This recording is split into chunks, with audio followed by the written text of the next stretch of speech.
नमस्कार, मैं मोंटी राठौड़ और आप देख रहे हैं DNN इंडिया।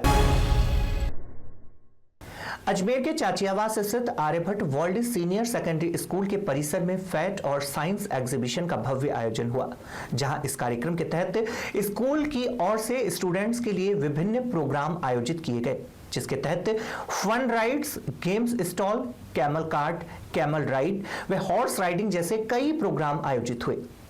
साथ ही एग्जीबिशन के तहत साइंस एग्जीबिशन का भी आयोजन किया गया। स्टूडेंट्स ने अपने अपने अभिभावकों के लिए प्रोजेक्ट्स का डिस्प्ले किया, जिसमें अभिभावकों ने भी काफी रुचि दिखाई और कार्यक्रम की सराहना की। अजमेर के चाचावास स्थित Aryabhatta world senior secondary school के परिसर में फैट और साइंस एग्जीबिशन के कार्यक्रम का आयोजन हुआ। इस कार्यक्रम के तहत स्कूल की ओर से स्टूडेंट्स के लिए विभिन्न प्रोग्राम्स का भी आयोजन किया गया। आर्यभट्ट ग्रुप की निर्देशिका डॉक्टर रिद्धिमा शास्त्री ने जानकारी देते हुए बताया कि Aryabhatta world senior secondary school के बच्चों के सर्वांगीण विकास के लिए हमेशा से ही प्रयासरत रहा है। इसी क्रम में स्कूल परिसर में फैट और साइंस एग्जीबिशन के कार्यक्रम का आयोजन हुआ। इसी के तहत स्कूली परिसर में बच्चों के द्वारा फूड स्टॉल्स लगाई गई। स्कूल प्रशासन द्वारा बच्चों के लिए कई तरह के कार्यक्रम रखे गए, जिनमें से fun rides, game stalls, camel cart, camel rides व हॉर्स राइडिंग आदि रहे। स्कूल की ओर से डिस्को थेक की भी व्यवस्थाएं रखी गई, जिसमें प्रॉपर प्रोफेशनल एग्जीबिशन देने की बच्चों को कोशिश की गई। बताया कि on the spot dance competition भी रखे गए, जिसमें वेस्टर्न व पारंपरिक नृत्य थीम पर बच्चों ने अपनी प्रतिभाओं का शानदार प्रदर्शन दिया। कार्यक्रम में लकी ड्रॉ का भी प्रोविजन रखा गया, जिसमें काफी अट्रैक्टिव प्राइजेस भी रखे गए, जिनमें से प्रतियोगिता में फर्स्ट विनर को फ्रिज, सेकंड विनर को कूलर व अन्य स्टूडेंट को और भी कई तरह के प्राइजेस वितरित किए गए। बताया कि साइंस एग्जीबिशन के तहत स्टूडेंट्स ने अपने अभिभावकों के लिए प्रोजेक्ट का डिस्प्ले भी किया, जिसमें अभिभावकों ने उन्हें काफी सराहा। साथ ही एग्जीबिशन में बच्चों ने साइंटिफिक थीम, हिस्ट्री व जियोग्राफी जैसे कई प्रोजेक्ट प्रेजेंट किए। डॉक्टर रिद्धिमा शास्त्री ने बताया कि बच्चे पढ़ते पढ़ते काफी बोर हो जाते हैं, तो इस तरह के कार्यक्रमों से बच्चे न केवल एंटरटेनमेंट होते हैं बल्कि कई तरह की चीजें भी सीखते हैं। साथ ही बताया कि आर्यभट्ट CBSE एफिलेटेड को एजुकेशनल इंग्लिश मीडियम स्कूल है, जिसमें एकेडमिक के अलावा स्पोर्ट्स व अन्य गतिविधियों पर भी ध्यान रखा जाता है। स्कूल के प्राचार्य ने जानकारी देते हुए बताया कि इस तरह के कार्यक्रम स्कूल स्तर पर होने चाहिए, जिससे कि बच्चों का सर्वांगीण विकास हो, और कहा कि कार्यक्रम में बच्चों की सारी मेहनत है। अभिभावकों ने ही इस कार्यक्रम को सराहा है।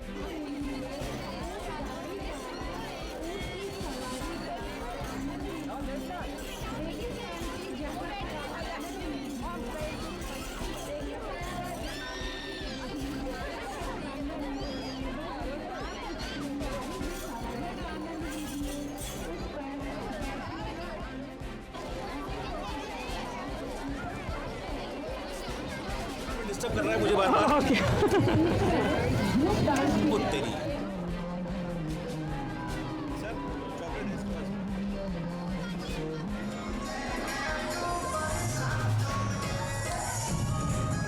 आज आर्यभट्ट वर्ल्ड स्कूल में एक फेट का आयोजन किया गया है। इसमें बच्चों के लिए कई सारे food stalls, fun rides, game stalls, camel cart, camel ride, horse riding और भी कई सारे स्टॉल्स यहाँ पर रखे गए हैं। और इसमें एक मेन अट्रैक्शन जो बच्चों के लिए आज रहा वो ये कि हमने आज एक डिस्को थेक का यहाँ पर अरेंजमेंट किया था, जिसमें कि एक पूरा प्रोफेशनल डिस्को का एम्बियंस हम लोगों ने बच्चों को देने की कोशिश की थी, तो वो बच्चों ने काफ़ी इन्जॉय किया। इसके अलावा कुछ on the spot dance competitions भी हम लोगों ने रखे थे, जैसे वेस्टर्न डांस की थीम पे रखा था, ट्रेडिशनल डांस की थीम पे रखा था, तो उसमें भी बच्चों ने काफ़ी इन्जॉय किया। इसके अलावा लकी ड्रॉ का प्रोविज़न भी था, जिसमें कि हमने काफ़ी अट्रैक्टिव प्राइजेज़ रखे हैं। फर्स्ट प्राइज़ जो है वो वॉशिंग मशीन है, सेकंड प्राइज़ में कूलर है। इस तरह के मतलब काफ़ी सारे अट्रैक्टिव प्राइजेस लकी ड्रॉ में भी हम लोगों ने रखे हैं। और इन सारी चीज़ों के अलावा स्टूडेंट्स ने अपने प्रोजेक्ट्स भी आज पेरेंट्स के लिए डिस्प्ले किए हैं एक एग्जीबिशन के फॉर्म में। इसमें काफ़ी सारी अलग अलग थीम्स पे बच्चों ने प्रोजेक्ट्स बनाए हैं, जैसे साइंटिफिक थीम्स पे बनाए हैं, जो अभी लेटेस्ट टेक्नोलॉजीज़ मार्केट में चल रही हैं उस पे बच्चों ने प्रोजेक्ट्स बनाए हैं। हिस्ट्री में और ज्योग्राफी में भी कई इनोवेटिव प्रोजेक्ट्स बच्चों ने बनाए हैं, और पेरेंट्स ने आज काफ़ी अप्रिशिएट किया बच्चों के इन प्रोजेक्ट्स को। और काफ़ी बड़ी संख्या में आज हमारे पास यहाँ पर पेरेंट्स हैं, बच्चे हैं, और बहुत इन्जॉय कर रहे हैं इस फेट को। एक उत्साह का माहौल है। एक थोड़ा सा ब्रेक हो जाता है, पढ़ते पढ़ते बच्चे जब थोड़ा सा बोर हो जाते हैं, तो फिर इस तरह की जो चीज़ें हैं वो बच्चों के एंटरटेनमेंट के लिए और उनके सीखने के लिए भी काफ़ी अच्छी होती हैं। तो आर्यभट्ट वर्ल्ड स्कूल जो है वो एक CBSE एफिलिएटेड को एजुकेशनल इंग्लिश मीडियम स्कूल है, और यहाँ पर हम एकेडमिक्स के अलावा स्पोर्ट्स और एक्स्ट्रा करिकुलर एक्टिविटीज़ पर भी काफ़ी एम्फेसिस रखते हैं। तो इस तरह की एक्टिविटीज़ हम लोग कराते रहते हैं और आगे भी ऐसी और इससे भी अच्छी एक्टिविटीज़ कराने के लिए प्रयास। नमस्कार जी, doctor Anil Kumar Sharma, principal Aryabhatta world senior secondary school. School में आज फेट का आयोजन किया गया और साथ में साइंस बच्चों का एग्जीबिशन किया गया है, जो बहुत ही लाजवाब रहा। बहुत पेरेंट्स ने इसको सराहा है। बच्चों की मेहनत है इसमें सारी, और जो स्टॉल लगाई इसके अंदर तरह तरह के हमने फूड्स रखे हैं जिसके अंदर आप लोग एंजॉय कर सकते हैं। साथ ही राइड्स रखी है, राइड्स के अंदर अपने कैमल राइड्स है जिसके अंदर आप आराम से सवारी कीजिएगा, और साथ में couple dance and dances and singing का कंपटीशन है, उसमें भी आप लोगों को प्राइज दिया। ब्यावर जिले में मोबाइल देकर 4 से 5 नाबालिग लड़कियों से रेप का मामला सामने आया है। मामला सामने आने के बाद सर्व समाज के लोगों ने थाने का घेराव कर प्रदर्शन किया और आरोपियों के खिलाफ सख्त से सख्त कार्यवाही की मांग की। मामले की गंभीरता को देखते हुए पुलिस ने 4 और थानों से फोर्स मौके पर बुलाई। डीएसपी ने मामले में दोषियों के खिलाफ कार्यवाही का आश्वासन दिया, तब जाकर मामला शांत हुआ। ब्यावर जिले में मोबाइल देकर 4 से 5 नाबालिग लड़कियों से रेप का मामला सामने आया है। मामला सामने आने के बाद सर्व समाज के लोगों ने थाने का घेराव कर प्रदर्शन किया और आरोपियों के खिलाफ सख्त से सख्त कार्रवाई की मांग की है। मामले की गंभीरता को देखते हुए पुलिस ने 4 और थानों से फोर्स मौके पर बुलाई। डीएसपी ने मामले में दोषियों के खिलाफ कार्रवाई का आश्वासन दिया, तब लोग शांत हुए। थाना प्रभारी करण सिंह ने बताया, फिलहाल 4 से 5 नाबालिग सामने आई हैं। रविवार को उन्होंने शिकायत देते हुए बताया कि कुछ युवकों ने उनको मोबाइल दिए, इसके बाद दबाव बनाकर देह शोषण किया। इस पर 3 अलग अलग मुकदमे दर्ज किए गए हैं। पुलिस ने 7 आरोपियों को हिरासत में लिया है। मामले को लेकर जांच की जा रही है, इसके बाद ही कुछ कहा जा सकता है। वहीं दूसरी ओर आमजन ने बताया कि लड़कियां प्राइवेट स्कूल में पढ़ती हैं। समुदाय विशेष के युवकों ने बहला फुसलाकर मोबाइल दे दिए और उनके साथ रेप किया। मामले को लेकर सर्व समाज ने प्रदर्शन किया। मसूदा डीएसपी सज्जन सिंह ने उचित कार्रवाई का आश्वासन दिया है। विश्व हिंदू परिषद के धनराज कावड़िया ने आरोप लगाते हुए बताया, पुलिस अधिकारियों से बात की है, उन्होंने उचित कार्रवाई का आश्वासन दिया है। इसके बाद अधिकारियों को शाम 6 बजे तक का अल्टीमेटम दिया गया है। देखेंगे कि पुलिस की कार्रवाई में क्या सामने आता है। इसके बाद मंदिर में सर्व समाज इकट्ठा होकर निर्णय लेगा। समुदाय विशेष के लोगों ने घटना को अंजाम दिया है। दोषियों के खिलाफ सख्त कार्रवाई होनी चाहिए। 3 प्रकरण पॉक्सो एक्ट में दर्ज हुए हैं, जिसमें पीड़िताओं के साथ मोबाइल देके जबरदस्ती देह शोषण का आरोप लगाया है, जिसकी जांच चल रही है और शीघ्र अनुसंधान पूर्ण किया जाएगा। कठोर कार्रवाई की जाएगी। अभी तफ्तीश चल रही है। डिटेन किया है 7 जनों को डिटेन कर लिया। मानवता को शर्मसार करने वाली है। इस घटना के बारे में जितना मुझे सुनने को समझने को मिला, यह अंतर्राष्ट्रीय साजिश का हिस्सा है। ये हमारी बहन बेटियों को बेला फुसकाकर ब्लैकमेलिंग का धंधा करते हैं। इसके पीछे और कितने व्यक्तियों के हाथ है, किन किन के तार जुड़े हुए हैं, इन सब चीज का खुलासा होना चाहिए। जैसे धनराज जी भाई साहब ने बताया कि शाम को सभी संगठनों, सभी धार्मिक संगठनों के व्यक्तियों की, पदाधिकारियों की एक बैठक होनी है।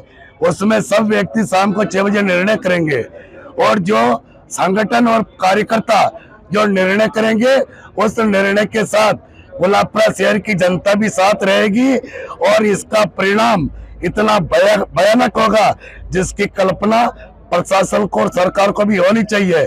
हम सब लोगों का आग्रह है कि प्रशासन ने अब तक जो कार्रवाई की है और उसकी समीक्षा शाम को हमारे पदाधिकारी करेंगे और 6 बजे तक का जो समय दिया है, समय रहते शासन प्रशासन समझ जाए। और ये कोई पार्टी का काम नहीं है, ये संपूर्ण हिंदू समाज का काम है। हमारी बहन बेटियों के साथ ऐसा कृत्य कतई बर्दाश्त नहीं है और शाम के 6 बजे बाद निर्णय के बाद हम सब एकजुट होकर इसका प्रतिकार करेंगे। जो विजिलेंस अनुसंधान के बाद, जैसा डिप्टी साहब ने बताया, कि कोर्ट की कार्रवाई करके जो भी दोषी है उनके खिलाफ सख्त कार्रवाई की जाएगी। और इस संबंध में विजयनगर के सारे संगठन साथ हैं, सबने मिलकर ये विरोध दर्ज कराया है। उसके लिए इनको शाम को 6 बजे का टाइम दिया गया है प्रशासन को कि 6 बजे तक ये अपने को क्या रिपोर्ट बताते हैं। त्रिवेणी मंदिर पर इकट्ठे होंगे 6 बजे उसके बाद अपन उस प्रतिशत जो आज इन्होंने इंक्वायरी की उसमें क्या रिजल्ट आया, उससे अपने आगे क्या रणनीति है, उसके लिए सभी बैठ के सामूहिक निर्णय लेंगे, ताकि ये जो भी वो कांड हुआ है, कांड बहुत लंबा चौड़ा है, उस पर कार्रवाई होनी चाहिए। साथ ही जो भी दोषी है उनके खिलाफ सख्त कार्रवाई कानूनन होनी चाहिए। ये हमारा सभी का निवेदन है और पुलिस प्रशासन ने इस चीज को माना है। अजमेर शहर में 16 से 26 फरवरी तक अखिल भारतीय किन्नर महासम्मेलन का आयोजन होने जा रहा है, जिसके लिए आज खिचड़ी तुलाई की रस्म आयोजित हुई, जहां अजमेर किन्नर समाज की गद्दीपति सलोनी बाई ने बताया कि आज शाम को खिचड़ी तुलाई रस्म का कार्यक्रम आयोजित हुआ।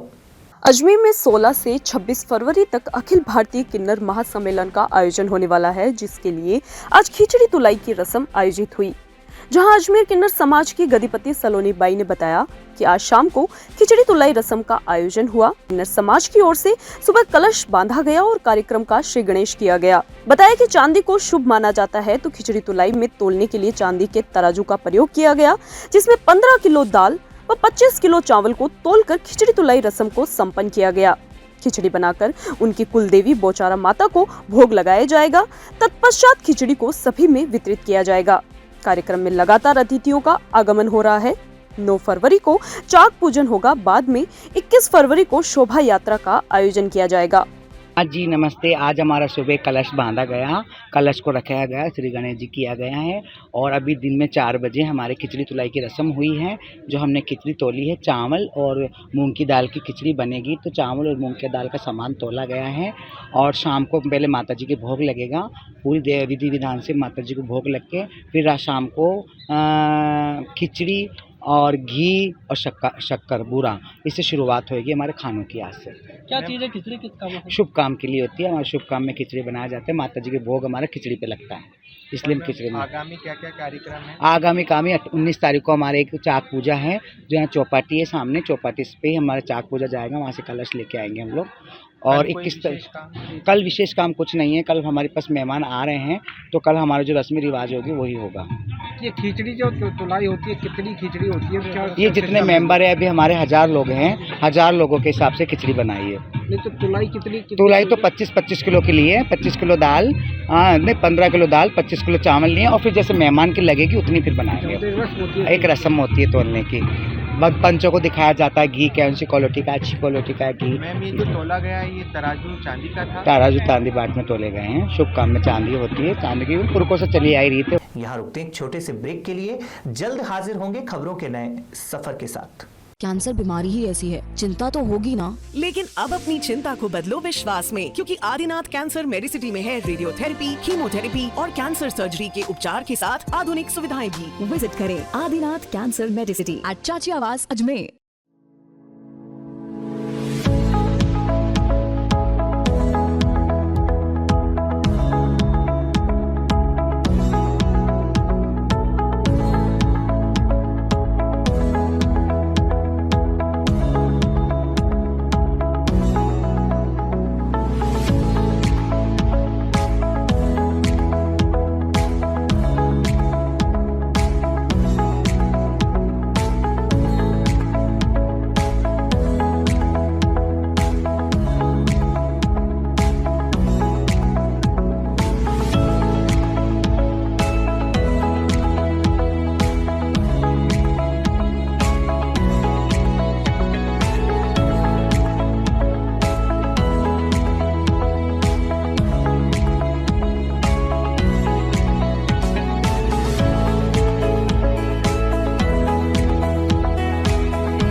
Excited?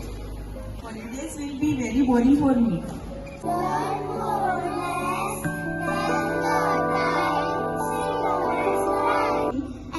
For using black rice and sugar. This black rice has a very unique flavor.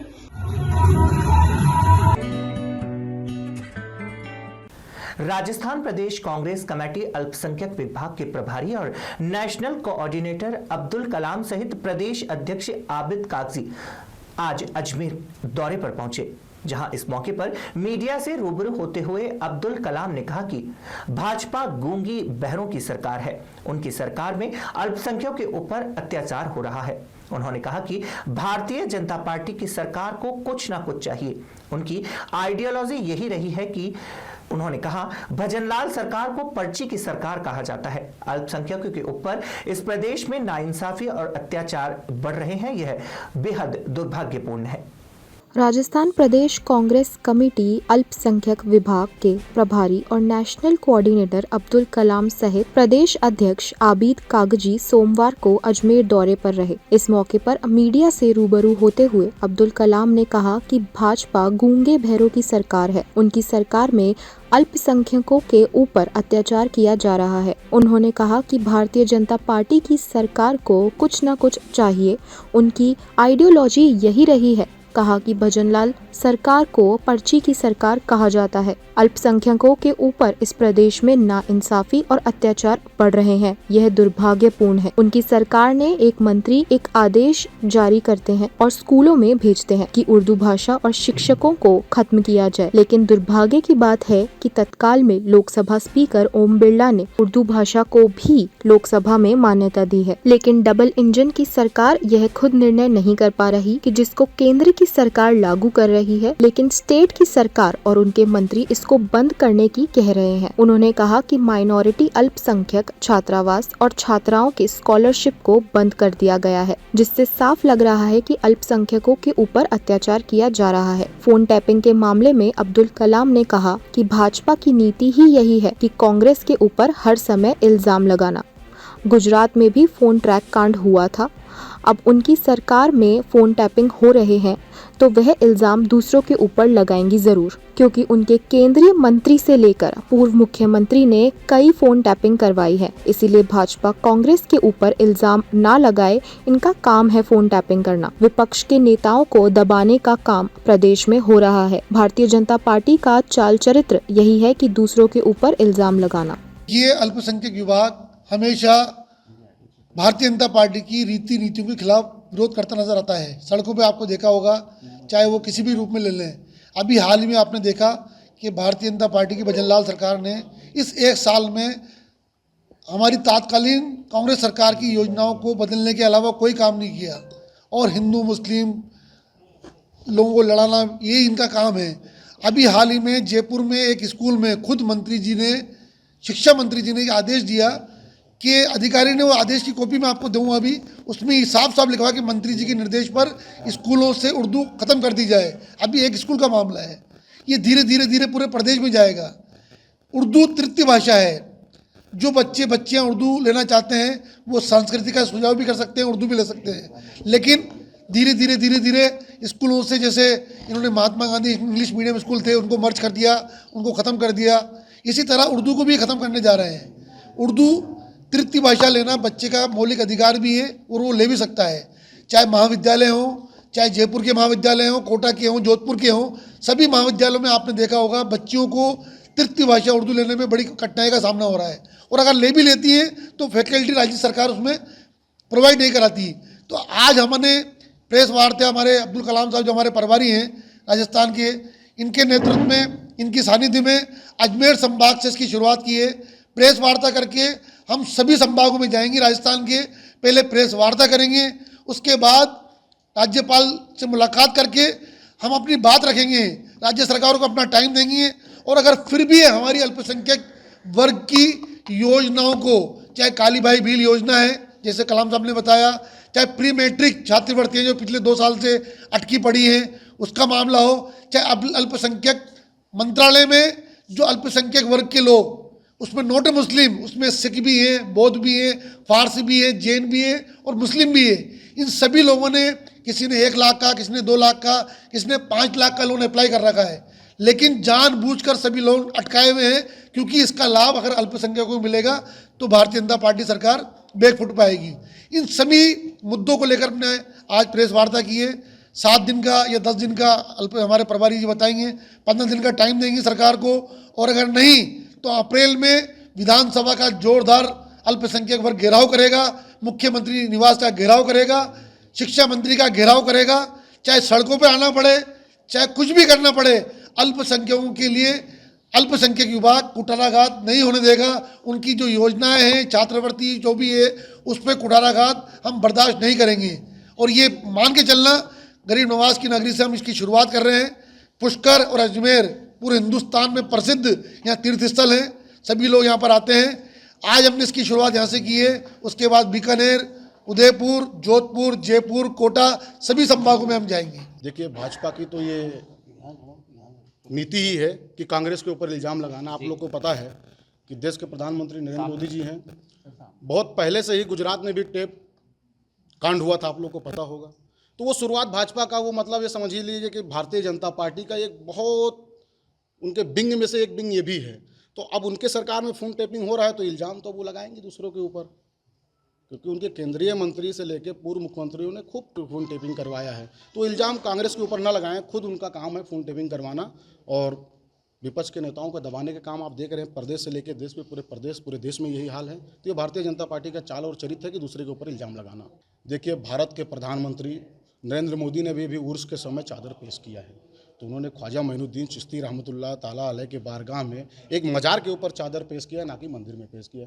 तो ये कुछ जो तथाकथित कुछ लोग हैं जो देश को नफ़रत के आग में झोंकना चाहते हैं, ये अजमेर है, ये गरीब नवाज हैं, यहाँ से मोहब्बत का पैगाम जाता है, पूरे देश से जायरीन आते हुए हैं, देश विदेश से भी आते हुए हैं। ऐसे कुछ लोग हैं, उनको कुछ कहने की ज़रूरत नहीं है, उसको तूल देने की ज़रूरत नहीं है, वो कहते रहेंगे। ये दरगाह है, दरगाह रहेगा इंशाल्लाह।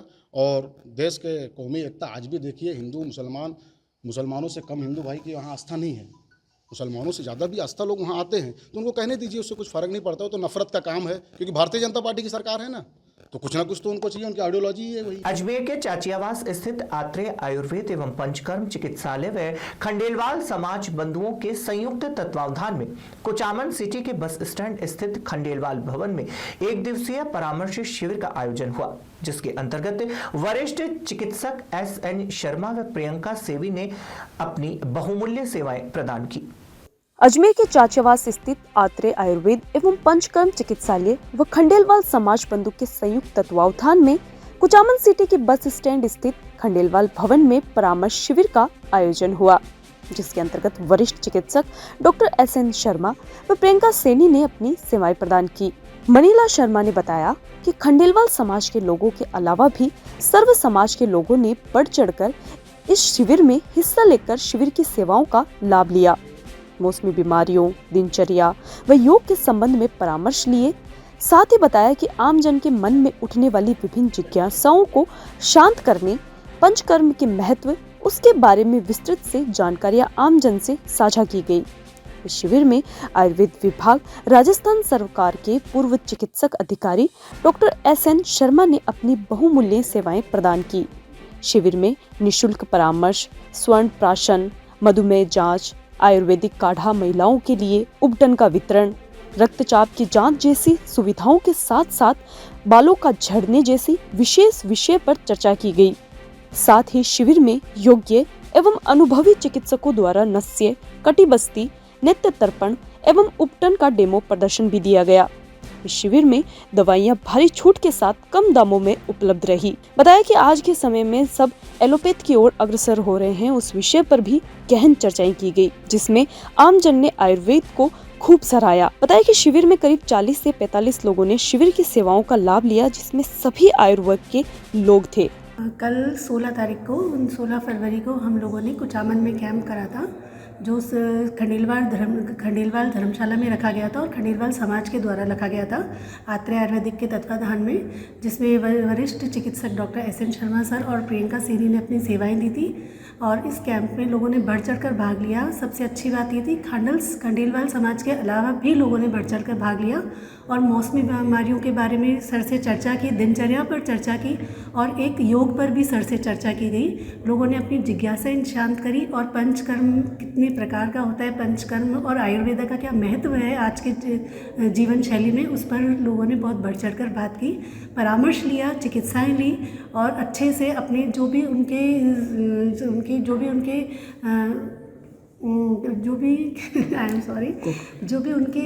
मन में डाउट थे आयुर्वेदा को लेकर कि आज के ज़माने में सब एलोपैथ की तरफ जा रहे हैं, आयुर्वेद की तरफ लोग थोड़ा कम आना चाह रहे हैं। उस पर बहुत अच्छी चर्चा हुई थी जिसमें लोगों ने आयुर्वेद को बढ़ चढ़ कर सराहा था।